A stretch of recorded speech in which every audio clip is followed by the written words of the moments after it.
تاریخ انسانی میں چند ہی شخصیتیں ایسی گزری ہیں جنہوں نے کم وقت میں پوری دنیا کو حیران کر دیا۔ انہی میں سے ایک نام سکندر اعظم ہے۔ یونان کا نوجوان بادشاہ، لاتعداد فتوحات کا مالک، بے مثال بہادری رکھنے والا اور دنیا کے وسیع حصے کو اپنے زیر نگی کرنے والا، مگر اس کی زندگی کا ایک واقعہ ایسا ہے جو تاریخ میں فتح سے زیادہ اخلاق کے سبب یاد رکھا جاتا ہے۔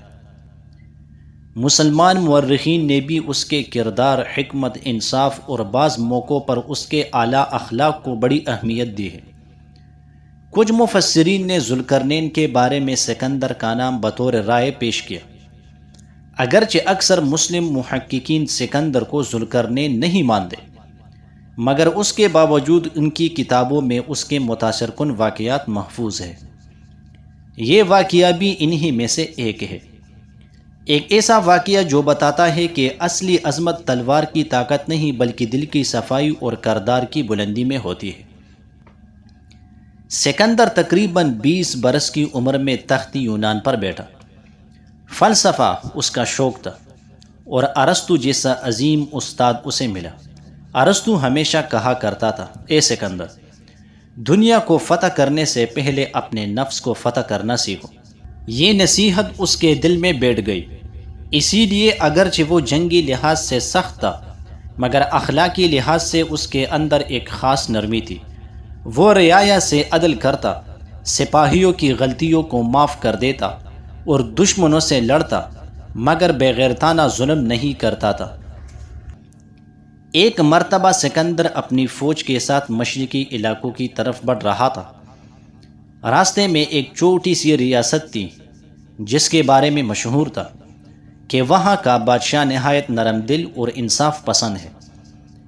اس علاقے میں کسی نے سکندر کی فوج کو روکنے کی ہمت نہ کی، مگر اس چھوٹی ریاست کے بادشاہ نے سکندر سے درخواست کی کہ وہ اس کے دربار میں چند لمحے قیام کرے۔ سکندر نے دعوت قبول کر لی۔ جب وہ اس بادشاہ کے دربار میں پہنچا تو وہاں سادگی، سکون اور اخلاص کی فضا تھی۔ بادشاہ نے کہا، اے سکندر، ہم تیرے لشکر سے خوفزدہ نہیں، مگر ہم تیرے اخلاق جاننے کے خواہش مند ہیں۔ سکندر نے حیرت سے پوچھا، اخلاق؟ جبکہ میں دنیا فتح کر چکا ہوں۔ بادشاہ مسکرایا، دنیا تو بہت لوگ فتح کر لیتے ہیں مگر اخلاق سب کے بس کی بات نہیں۔ یہ جملہ سکندر کے دل میں گر کر گیا۔ اسی دوران سکندر کے سپاہی ایک شخص کو پکڑ کر لائے۔ اس پر الزام تھا کہ وہ شاہی فوج کے کیمپ سے سونا چوری کر رہا تھا۔ سپاہی بولا، بادشاہ سلامت، یہ شخص چور ہے، اسے عبرتناک سزا دی جائے۔ سکندر نے اس کی طرف دیکھا۔ وہ شخص کانپ رہا تھا، کپڑے پٹے ہوئے تھے، آنکھوں میں خوف اور چہرے پر بھوک و افلاس کی لکیریں تھیں۔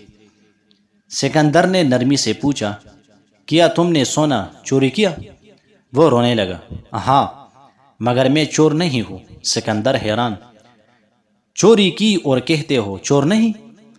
اس شخص نے دھیمی آواز میں کہا، میرے بچے 3 دن سے بھوکے تھے، میں مزدور تھا مگر جنگ کی وجہ سے کام بند تھا۔ میں نے صرف ایک مٹھی سونا لیا تاکہ اپنے بچوں کے لیے کچھ کھانا خرید سکوں۔ دربار میں خاموشی چھا گئی، سب اس کے جواب پر حیران ہو گئے۔ سکندر کے وزیر نے آگے بڑھ کر کہا، بادشاہ سلامت، اگر آپ اسے چھوڑ دیں گے تو کل ہر کوئی بھوک کا بہانہ بنا کر چوری کرے گا۔ سپاہیوں نے بھی سزا دینے کا مطالبہ کیا۔ سکندر کچھ لمحے خاموش رہا۔ اس کی نظر اس تکے ماندے شخص پر تھی جس کی آنکھوں سے پریشانی ٹپک رہی تھی۔ پھر سکندر نے اچانک پوچھا، تم نے چوری کیوں کی جبکہ تم بادشاہ سے مدد مانگ سکتے تھے؟ اس شخص نے افسردگی سے کہا، بادشاہ سلامت، آپ دنیا فتح کرتے پھرتے ہیں، آپ تک عام آدمی کی بات پہنچ ہی نہیں سکتی۔ یہ جملہ سکندر کے دل میں تیر کی طرح لگا۔ اس نے ٹھہر کر کہا، آج میں تمہیں سزا نہیں دوں گا بلکہ اپنی غلطی کی سزا خود بھگتوں گا۔ سب حیران ہو گئے۔ سکندر نے اعلان کیا، اگر میری رعایا بھوک سے مجبور ہو کر چوری کرے تو یہ اس غریب کی نہیں بلکہ میرے نظام کی کمزوری ہے۔ پھر اس نے اپنی کمر سے سونے کی تیلی نکالی اور چور کے قدموں میں رکھ دی، یہ لو، اپنے بچوں کے لیے کھانا خریدو۔ سپاہی چپ، وزیر خاموش، دربار پر سخت تاری۔ سکندر نے مزید حکم دیا، اس شخص کے گاؤں کے تمام لوگوں کو کھانا، کپڑے اور کام فراہم کیا جائے۔ واقعہ ختم نہیں ہوا تھا۔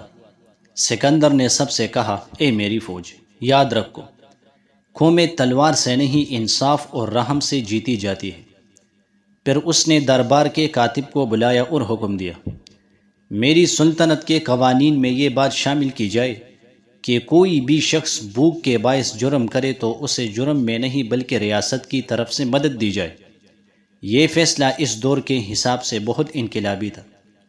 وزیر نے سکندر سے کہا، اے جہاں پناہ، آپ دشمنوں سے لڑتے ہیں اور رحم کرتے ہیں، کیا یہ کمزوری نہیں؟ سکندر مسکرایا، نہیں وزیر، رحم کمزوری نہیں، ظلم کمزوری ہے۔ طاقتور وہ ہے جو معاف کر سکے۔ وزیر نے پوچھا، اگر سب لوگ آپ کی نرمی سے فائدہ اٹھانے لگے تو؟ سکندر نے جواب دیا، تو میں ان کا دل جیت لوں گا، اور دل کی فتح زمین کی فتح سے کہیں بڑی ہوتی ہے۔ یہ واقعہ مختلف مورخین نے اخلاق سکندر کے عنوان سے درج کیا ہے۔ مسلمان مورخین خصوصاً امام ابن کثیر، ابن خلدون اور طبری نے سکندر کے عادلانہ رویوں کے بارے میں مختلف روایات ذکر کی ہے۔ سکندر اس واقعے کے بعد گہرے غور و فکر میں ڈوب گیا۔